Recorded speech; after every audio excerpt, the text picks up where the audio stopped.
আমি কোনো ইমামের বিরুদ্ধে কথা বলতেছি না। আমি একটা মানে আমার কাছে খুব একটা খারাপ লাগলো। আমি গতকালকে এক জায়গায় মানে ইফতারের দাওয়াত ছিল, পরে ওইখানে তারাবির নামাজটা পড়লাম। ওইখানে তারাবির নামাজ হলো 8টায়।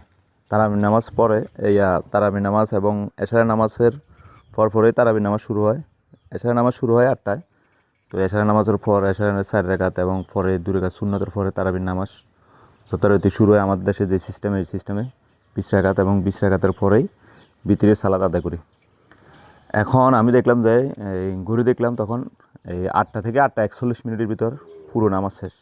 আমার কথা হলো যে এই 1 রাকাত নামাজ পড়তে আমরা প্রথম রাকাতে যেমন এই তাকবীরের পরে হাত বাঁধার পরে এই সানার পরে সূরা ফাতিহা এবং সূরা ফাতিহার পরে একটা সূরা, তারপরে রুকুর পরে রুকুতে আপনার এই সুবহানা রব্বিয়াল আজিম, সুবহানা রব্বিল আজিম, সুবহানা রব্বিল আজিম এভাবে 3বার পড়ার পরে রুকু থেকে উঠে সিজদা তো সুবহানা রব্বিয়াল আলা এইভাবে 3বার পড়ে।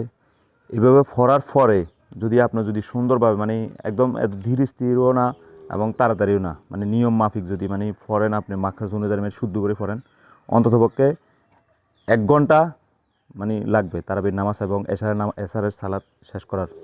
কিন্তু আমার কথা হলো যে এত তাড়াতাড়ি নামাজটা কি দরকার ছিল?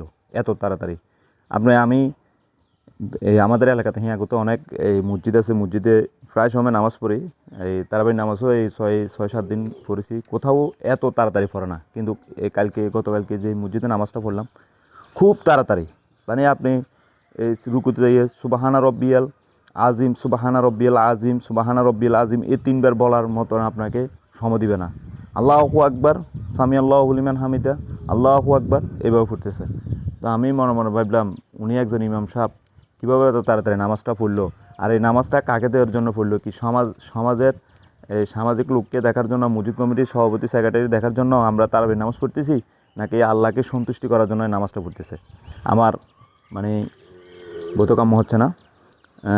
এখন উনি একজন ইমাম সাহেব হয়ে যদি আল্লাহর সন্তুষ্টি এই আশা না করে যদি মুসল্লির সুবিধা চায়, তাহলে ওই ইমামের পিছনে নামাজ পড়াটা কি আমাদের মুসল্লিদের কি কি বলে, এটা কি যুক্তিসম্মত হবে নাকি হবে না?